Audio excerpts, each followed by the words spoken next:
ഏവർക്കും സഹകാരി raise പ്ലസിന്റെ finding the root സീരീസിലേക്ക് സ്വാഗതം.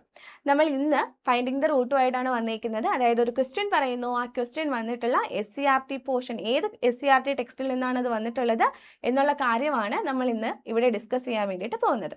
അപ്പോൾ നമുക്ക് നേരെ എന്ത് ചെയ്യാം, ക്ലാസ്സിലേക്ക് പോവാം.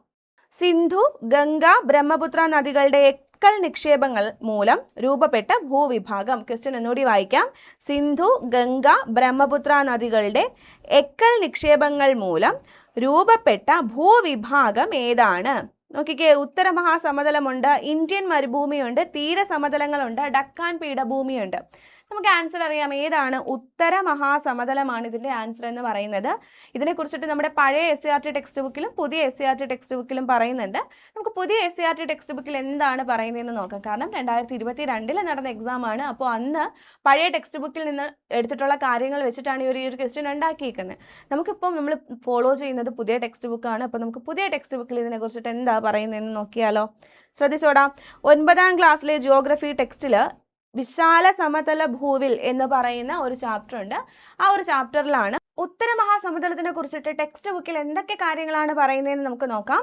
ശ്രദ്ധിച്ചോ. ഉത്തരപർവ്വത മേഖലയുടെ തെക്ക് ഭാഗത്തായും ഉപദ്വീപീയ പീഠഭൂമിയുടെ വടക്ക് ഭാഗത്തായും സ്ഥിതി ചെയ്യുന്ന വിസ്തൃതമായ ഭൂപ്രകൃതി വിഭാഗമാണ് ഉത്തര മഹാസമതലം. എടാ, നിങ്ങൾ ഈ ചിത്രം നോക്കിക്കേ. ഇതിൻ്റെ അകത്ത് ഈ യെല്ലോ കളറിൽ അടയാളപ്പെടുത്തിയിരിക്കുന്നത് ഉത്തര മഹാസമതലമാണ്. ഈ കാണുന്ന ഭാഗങ്ങളെല്ലാം ഉത്തര മഹാസമതലമാണ്. അതായത് ഉത്തരപർവ്വത മേഖലയുടെ തെക്ക് ഭാഗത്ത്, അതുപോലെ തന്നെ ഉപദ്വീപീയ പീഠഭൂമിയുടെ വടക്ക് ഭാഗത്തായിട്ടുമാണ് ആര് സ്ഥിതി ചെയ്യുന്നത്? ഉത്തര മഹാസമതലം സ്ഥിതി ചെയ്യുന്നത്. അതിവിശാലമായ ഒരു എക്കൽ സമതലമാണിത്. ഈ പറയുന്ന ഉത്തര മഹാസമതലം എന്താണ്? അതിവിശാലമായിട്ടുള്ള ഒരു എക്കൽ സമതലമാണ്. ഇതിന്റെ മറ്റൊരു പേരും ഇവിടെ തന്നെ പറയുന്നുണ്ട്. സിന്ധു, ഗംഗ, ബ്രഹ്മപുത്ര സമതലം, അല്ലെങ്കിൽ ഉത്തര മഹാസമതലത്തിന്റെ മറ്റൊരു പേര് ചോദിച്ചു കഴിഞ്ഞാൽ നമുക്ക് എന്ത് പറയാം? സിന്ധു, ഗംഗ, ബ്രഹ്മപുത്ര സമതലം. അപ്പോൾ ഉത്തര പർവ്വത മേഖലയുടെ തെക്ക് ഭാഗത്തായും ഉപദ്വീപീയ പീഠഭൂമിയുടെ വടക്ക് ഭാഗത്തായും സ്ഥിതി ചെയ്യുന്ന വിശാലമായ ഒരു എക്കൽ സമതലമാണ് ഉത്തര മഹാസമതലം. മറ്റൊരു പേര് ചോദിച്ചു കഴിഞ്ഞാൽ എന്ത് പറയാം? സിന്ധു, ഗംഗ, ബ്രഹ്മപുത്ര സമതലമാണ് ഉത്തര മഹാസമതലം എന്ന് പറയുന്നത്. ശ്രദ്ധിച്ചോ. എന്താണ് എക്കൽ എന്ന് ഇവിടെ പറയുന്നുണ്ട്. നദികൾ ഒഴുകിക്കൊണ്ടുവരുന്ന ചെളി, മണൽ, ചരൽ എന്നിവ ഉൾപ്പെടെയുള്ള ശിലാ അവശിഷ്ടങ്ങളെയാണ് നമ്മൾ എക്കൽ എന്ന് പറയുന്നത്. ഓക്കെ, അപ്പൊ എക്കൽ മണ്ണ് കൊണ്ട് നിറഞ്ഞതാണ്. എക്കൽ സമതലമാണ് ഉത്തര മഹാസമതലം എന്ന് പറഞ്ഞു. അപ്പൊ എന്താണ് എക്കൽ എന്ന് ചോദിച്ചു കഴിഞ്ഞാൽ നദികൾ ഒഴുക്കിക്കൊണ്ടുവരുന്ന ചെളി, മണല്, ചരല് എന്നിവ ഉൾപ്പെടെയുള്ള ശിലാ അവശിഷ്ടങ്ങളെ നമ്മൾ പറയുന്ന പേരാണ് എന്ത്? എക്കൽ. നോക്കിക്കോടാ.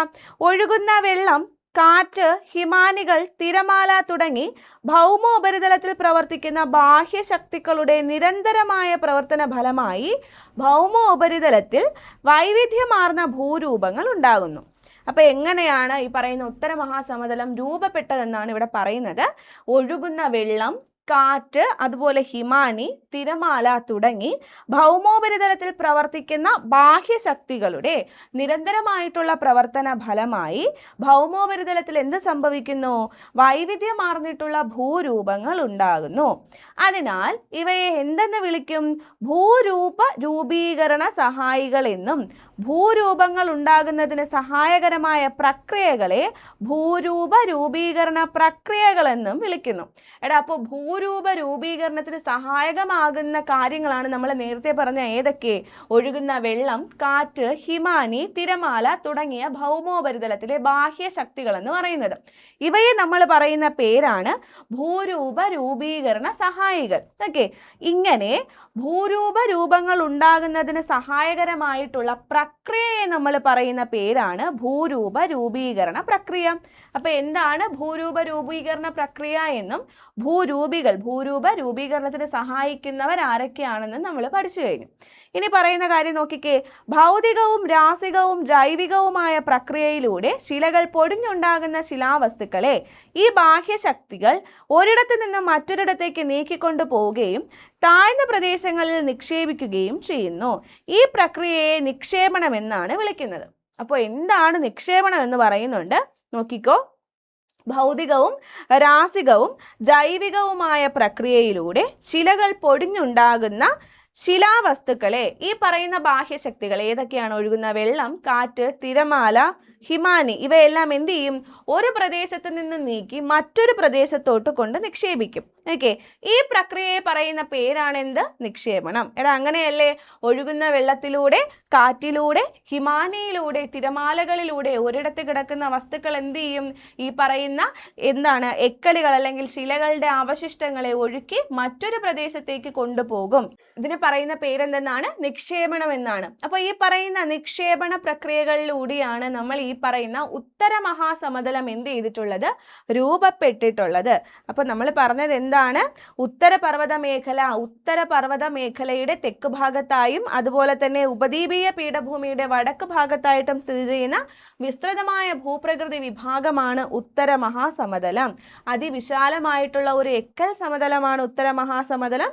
ഇതിന്റെ മറ്റൊരു പേര് എന്തെന്നാണ്? സിന്ധു ഗംഗ ബ്രഹ്മപുത്ര സമതലം എന്നാണ്. ക്ലിയർ ആണെന്ന് വിചാരിക്കുന്നു. എടാ അപ്പം നമ്മൾ ഇന്ന് പഠിച്ച കാര്യങ്ങൾ എല്ലാവർക്കും മനസ്സിലായി കാണുമെന്ന് വിചാരിക്കുന്നു. നമ്മൾ കുറച്ച് ക്വസ്റ്റ്യൻസ് പഠിച്ചിട്ടുണ്ടായിരുന്നു, അത് വന്നിട്ടുള്ള SCERT പോർഷൻ ഏതാണെന്നും പറഞ്ഞിട്ടുണ്ട്. അപ്പോൾ പറഞ്ഞ കാര്യങ്ങളൊക്കെ എല്ലാവർക്കും മനസ്സിലായി കാണുമെന്ന് വിചാരിക്കുന്നു. പുതിയൊരു ക്ലാസ്സിൽ നമുക്ക് വീണ്ടും കാണാം. താങ്ക്